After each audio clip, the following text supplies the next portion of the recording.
Nkiriwe nitwa Uwitonze Tereza, nkaba ndi clinical psychologist and therapist mu ndimi z'amahanga, tugenekereje mu kinyarwanda turavuga ngo inzobere mu kwita ku bibazo byo mu mutwe. Mu muryango nyarwanda hari ibintu byinshi tubamo biba intandaro yo kurwara mu mutwe. Nkanjye mu kazi kanjye ka buri munsi ibyo byose mpura nabyo. Mu byo nkunze guhura nabyo bitera uburwayi bwo mu mutwe mu bakiriya banjye nakira, ngiye kugerageza kubibasangiza mu byo nagiye mbona, ndetse kandi n'abahanga bagiye babigaragaza.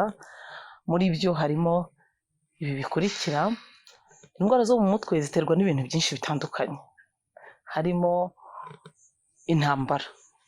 Intambara ni kimwe mu bitera uburwayi bwo mu mutwe.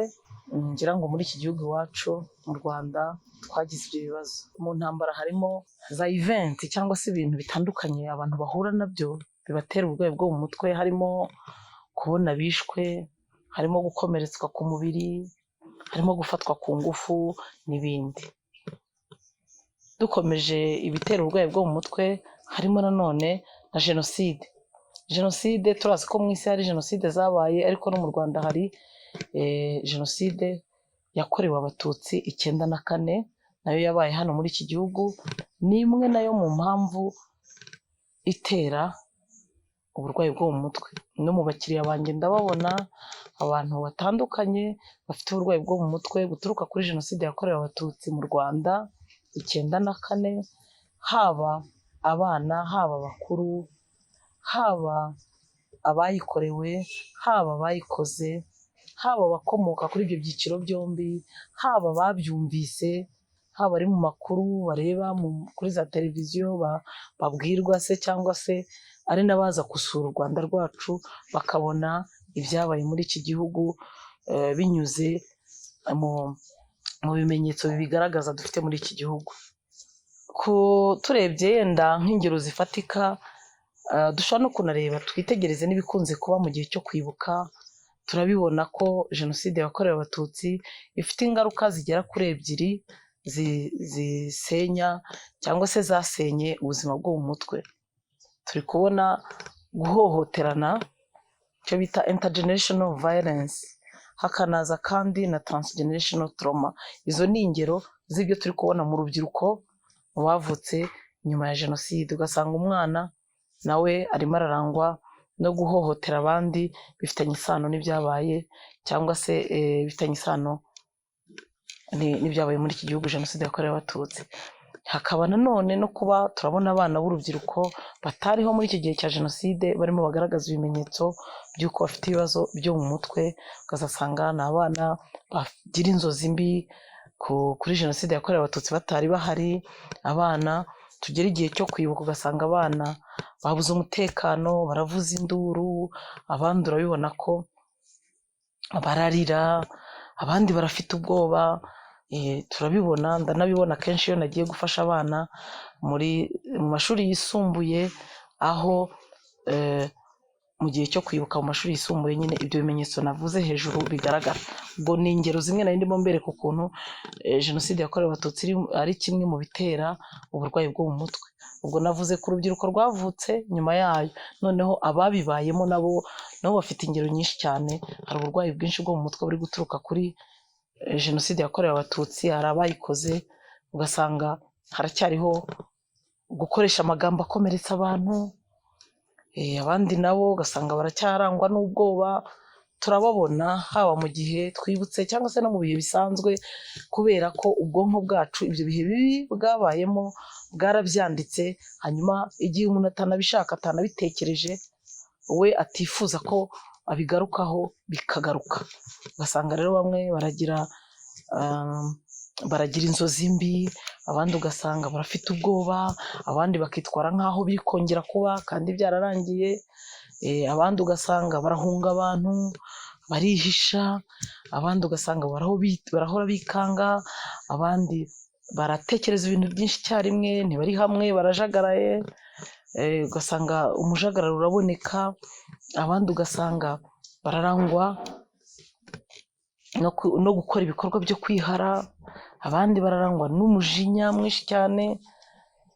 Ibyo byose ni ibimenyetso bitwereka ko umuntu atamerewe neza, biturutse ku ngaruka za jenoside yakorewe abatutsi muri iki gihugu cy'u Rwanda muri 1994. Turafite kandi nanone n'izindi mpamvu zitera uburwayi bwo mu mutwe, harimo amakimbirane hagati y'abashakanye. Muri ino minsi turabibona aho abashakanye bakimbirana bo ubwabo ntibabashe kwikemurira ibibazo bafitanye hagati yabo, bikazarenga urwego bikagera ku cyiciro cyo guhohoterana. Turazibona ingero z'abashakanye bicana, byarangiza bigatera ingaruka rero ku buzima bwabo bwo mu mutwe, ku bo basize, abana babyaye, cyangwa se n'uwasigaye utapfuye nawe bikamugiraho ingaruka. Izo ngero nyinshi turazifite z'abashakanye bari kwicana muri ino minsi, bigatera uburwayi bwo mu mutwe. Ngewe ndafite n'ingero z'abakiriya nakira, harimo abana babakoze bahohoteranye muri ubwo buryo, umugabo akica umugore. Biba ngombwa rero yuko abana barasigaye bagasigara bonyine. Mu gipimo nakoresheje cyo gupima kugira ngo turebe ingaruka byabagizeho, abana nasanze bafite uburwayi bwo mu mutwe bukomeye. Hari abo bafite mu ihungabana, hari abafite ingaruka zo gupfusha, icyo twita traumatic grief, hari abafite ibimenyetso byo kunywa ibiyobyabwenge, hari abafite ibimenyetso byo guhora bafite ubwoba, abafite ibimenyetso by'agahinda gakabije. Ibyo byose ni ingaruka zituruka ku guhohoterana hagati y'abashakanye. Bitangira ari amakimbirane iyo atakemutse mu buryo bw'amahoro, birangira abantu bahohoteranye, bihari byo bizanageza ku bari muri uwo muryango, bishobora kubageza ku burwayi bwo mu mutwe. Izo ni ingaruka zo guhohoterana, ingaruka z'amakimbirane hagati y'abashakanye. Hari noneho n'amakimbirane ataba hagati y'abashakanye gusa, akaba yaba hagati y'umuryango mugari, aho dusanga ba sebukwe b'abantu, ba nyirabukwe, ba nyirarume, ba se wabo, ba baramukazi, ababyara, hagati yabo bakaba guhohoterana bikazavamo ko abahohotewe cyangwa abahohoteye, kuko bose bibagiraho ingaruka, ari uwahohoteye ari n'uwahohotewe, bose bibagiraho ingaruka, bakaba bashobora kurwara mu mutwe. Guhohoterana turabizi ko kurimo ibyiciro 4. Barashobora guhohoterana ku bw'amagambo akomeretsanya, umwe akabwira undi amagambo amukomeretsa, cyangwa se barashobora guhohoterana mu muryango mugari, bagahohoterana mu buryo bwo gukoresha nabi umutungo, gusenya umutungo, kubuza undi uburenganzira ku mutungo, kumwangiririza umutungo we, cyangwa se hakazamo guhohoterana bishingiye ku gitsina, gusenya imyanya ndangagitsina. Aha turavugamo nko gufata ku ngufu. Turafite aho abantu bo mu muryango bafata bagenzi babo bo mu muryango wabo bakabafata ku ngufu, hakaba n'ubwo binagera n'igihe banaterana inda. Ubwo noneho bikaba byagaba amashami akagera no muri abo bana bavutse, nabo bikabagiraho ingaruka mu buzima bwabo bwo mu mutwe. Hariho no guhohoterana noneho bibabaza umubiri, ugasanga bararwana, umwe akaba yakubita undi akamukomeretsa ku mubiri, cyangwa se akaba yamutwika. Mbese dufate za ngero z'ibintu byose bishobora kuba mu muryango bibabaza umubiri. Ibyo byose bigira ingaruka ku buzima bwo mu mutwe, umuntu akaba yagaragaza ibimenyetso by'uburwayi bwo mu mutwe. Hariho nanone amakimbirane atari noneho mu muryango mugari, ari mu muryango nyarwanda muri rusange, amakimbirane hagati n'abandi bantu muri rusange mutanafitanye isano, ariko nabyo ntibibura kuba byagira ingaruka ku buzima bwo mu mutwe. Aho nanone mu mubano wacu n'abandi mu muryango nyarwanda, abo tudafitanye isano y'amaraso, dushobora kubahohotera muri ya magambo bakomeretsa tubabwira, muri kwa kubafata ku ngufu dusenya ubuzima bw'igitsina, cyangwa se tubakomeretsa ku mubiri, cyangwa se kuba ushobora kuba wakwangiza umutungo wabo. Ni ukuvuga ngo binyuze mu guhohoterana, binyuze mu guhohotera, nibyo biza gutera ingaruka ku buzima bwo mu mutwe mu muryango nyarwanda. Ubwo ni mu muryango mugari tutarebye isano y'amaraso. urashobora guhohotera umuntu muturanye, urashobora guhohotera uwo mukorana ku kazi, urashobora guhohotera uwo muhura mu nzira mutanaziranye. Muri ubwo buryo bune umuhohoteye, umubabaza ku mubiri, umukubise, umutwitse se, cyangwa umukoreye n'ikindi cyangiza umubiri we, cyangwa se kuba wamubwira amagambo akomeretsa, cyangwa se kuba wamwangiriza umutungo we, cyangwa se kuba wamufata ku ngufu ukangiza ubuzima bwe bw'igitsina. Ubwo buryo bune bwo guhohotera undi muntu, ariko noneho bikozwe mu muryango mugari atari uwo muhuje isano y'amaraso, nabyo bigira ingaruka ku buzima bwo mu mutwe. Aha rero ni ukuvuga ngo amakimbirane atakemutse neza azana guhohoterana. Uko guhohoterana kugaragara muri bya byiciro bine nababwiye, nibyo bishobora kuba intandaro yo kurwaza mu mutwe bagenzi bacu, nibyo biba intandaro yo kurwaza mu mutwe abo twabikoreye. Niba wahohoteye mugenzi wawe muri bwa buryo bune, icyo ushobora kuba urimo umutwerera, urimo umuha, ni ukuba ushobora kuba urimo umugeza cyangwa urimo umwinjiza muri cya cyiciro cy'uko ashobora kurwazwa mu mutwe n'ibyo wamukoreye. Kurwara mu mutwe cyangwa se ibindi bitera uburwayi bwo mu mutwe nanone harimo uburwayi bukomeye. Aha twavuga ingero: kurwara sida, kurwara agakoko gatera sida, kurwara kanseri, kurwara COVID-19. Izo ndwara zikomeye nazo zifite uruhare mu gutera abantu kurwara mu mutwe. Reka dufate nk'urugero kuri COVID-19 turebe ibyo duhitutsemo.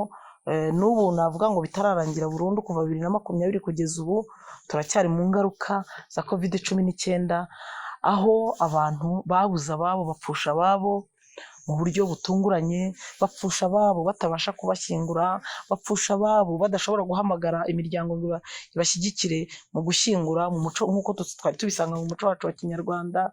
Ibyo rero bikaba bishobora kuba intandaro ko wapfushije uwawe ntumushyingure, yanapfuye mu buryo butunguranye cyangwa se utanamuherukaga. Ibyo bishobora kuba intandaro yo kurwaza abantu mu mutwe, aribwo tuvuga ngo bishobora kudukwegera mu cyo twita traumatic grief.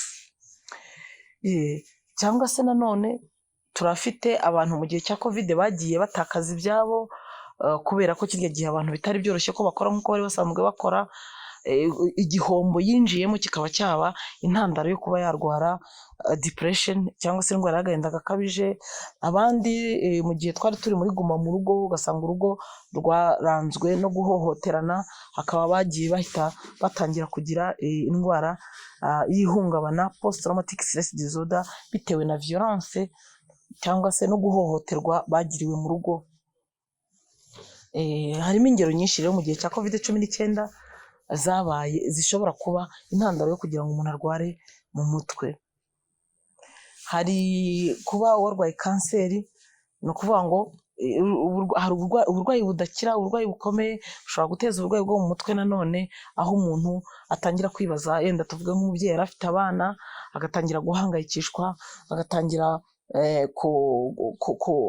kutagubwa neza kubera yibaza ati abana banjye bo bazasigara hehe. Yenda yari umubyeyi umwe, yari abafite ari umubyeyi umwe adafite mugenzi we, ugasanga bishobora kumubera ikibazo, akaba yarwara mu mutwe kubera kwibaza uko ubuzima buzagenda ndetse no ku buzima bwe. Kubera ko iyo tuvuga uburwayi bwo mu mutwe tubihuze n'ukuntu ubwonko bwacu butangira gukora mu imitekerereze igahinduka mibi, amarangamutima akaba mabi, ibyiyumviro mu mubiri bikaba bibi, n'imyitwarire ikaba mibi, ariko bizanwe na event runaka, haba hari icyabiteye. Mu bindi bitera uburwayi bwo mu mutwe harimo gushwana kw'abakundanaga. Muri ino minsi turimo turabibona, abasore n'inkumi bakundana, hanyuma barangiza bakarengera bakajya mu cyiciro cy'abashakanye, bakajya mu buzima bw'abashakanye, aho binjira mu gukora imibonano mpuzabitsina igihe kitaragera cyabo, barangiza bagaterana inda. Umukobwa wamaze guterwa inda yabibwira uwayimuteye akamwihakana, akamwigizayo, mbese agatandukana nawe, ku buryo rwa rugendo bari basanganywe kandi nanone rwabagejeje muri uko kuba baba bitegura kubyara umwana, ugasanga ntibongeye kurufatanya. Umukobwa niwe urwifashije wenyine, amakimbirane akavuka. Hari abakobwa rero cyangwa se n'abo bahungu, kuko buriya umuntu iyo yakoze ikibi kimugiraho ingaruka, kikanagira n'ingaruka ku yagikoreye. Iyo tuvuze rero ku buzima bwo mu mutwe, ntabwo bireba gusa wa mukobwa wenyine watwise, n'umuhungu nawe, kuko abahungu bagatangira guhunga, gushaka aho bamenera, ubwoba bwabishe ko bagiye gufungwa, kubera ko ni icyaha bakoze. Hanyuma wa mukobwa nawe utwite agatangira gutekereza kuba yakuramo inda ngo yice wa mwana, agatekereza kwiyahura. Izo ngero ndazifite z'abakobwa ndi guherekeza batwaye inda zitifuzwa, bikarangira bahise barwara indwara zo mu mutwe, agasanga afite indwara y'icyoba, anxiety, usanga afite depression. Hariho n'abagiramo PTSD, post traumatic stress disorder. Hari n'abo usanga badevelopye cyangwa se bagize none ibitekerezo biganisha kwiyahura. Ndabafite mu bo mperekeza bangize ibyo bihe byo kuba bashwanye nabo bakundanaga. Yego, hariho n'abashwana batanateranya izo nda, ariko uwo mubano w'ayo makimbirane batakemuye mu buryo bukwiriye ukabateza kuba barwara mu mutwe, kuko izo ngero nazo ndazifite zaba atarateranye inda ariko bikarangiza bazanye uburwayi bwo mu mutwe. Bamwe bagahita bishora mu biyobyabwenge, ngo umuhungu wamukundaga yamwanze, nanone umukobwa wankundaga yanyanze, agahita ajya mu biyobyabwenge, akagira agahinda gakabije. Noneho bagatangira gushaka ubafasha, bakatugana, twebwe tubita abakiriya, hanyuma tukabafasha kugira ngo bashobore kongera kugira ubuzima bwiza bwo mu mutwe. Ibindi bitera uburwayi bwo mu mutwe ni ukunywa ibiyobyabwenge. Kunywa ibiyobyabwenge ni igitera uburwayi bwo mu mutwe, nanone kandi bishobora no kuba ikimenyetso, kuko abakoresheje ibiyobyabwenge birangiza imikorere y'ubwonko, bakaba barwara mu mutwe. Hanyuma hakaba n'abanywa ibiyobyabwenge kubera uburwayi bwo mu mutwe bafite buturuka ku bihe bikomeye banyuzemo, nk'urwo rugero navugaga ko abo bakundanaga nabo babanze, umugabo bashakanye yamwanze, umugore bashakanye yamwanze, yego, noneho agahitamo kujya mu biyobyabwenge. Hari abarwara mu mutwe nanone biturutse ku buhunzi. Ubuhunzi twese muri iki gihugu cy'u Rwanda turazi icyo bivuze, twaranabibonye ingero zifatika z'aho abantu bahunga, aho abantu bahunze. Abantu bahunga rero iyo ugeze mu buhunzi, mu ngero mfite zabo nakira, mu buhunzi haberamo ibintu byinshi. Mu buhunzi ushobora gukubitwa n'abantu usanze aho wahungiye. Mu buhunzi ushobora gufatwa ku ngufu. Mu buhunzi ushobora kwamburwa ibyawe wari warashakiye muri ubwo buhunzi.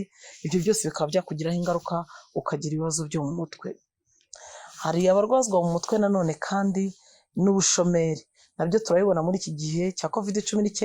Hari abantu bagize ibihe by'ubushomeri, bikaba intandaro yo kugira ngo bagire uburwayi bwo mu mutwe. Ubushomeri ni kimwe mu bintu bitera uburwayi bwo mu mutwe. Hari abarwazwa mu mutwe no gupfusha ababo bakundaga. Izo ngero twazibonye, haba muri Jenoside yakorewe Abatutsi twarabibonye, abapfushije ababo bakundaga bakaba baragize uburwayi bwo mu mutwe. Hari ushobora gupfusha uwe bitewe na agisida, hanyuma akagira ibibazo byo mu mutwe. Izo ngero nazo ndazifite z'abantu bafite uburwayi bwo mu mutwe buturuka kuri za agisida, bakaba barapfushije ababo muri agisida z'imodoka, za moto se cyangwa se z'amagare.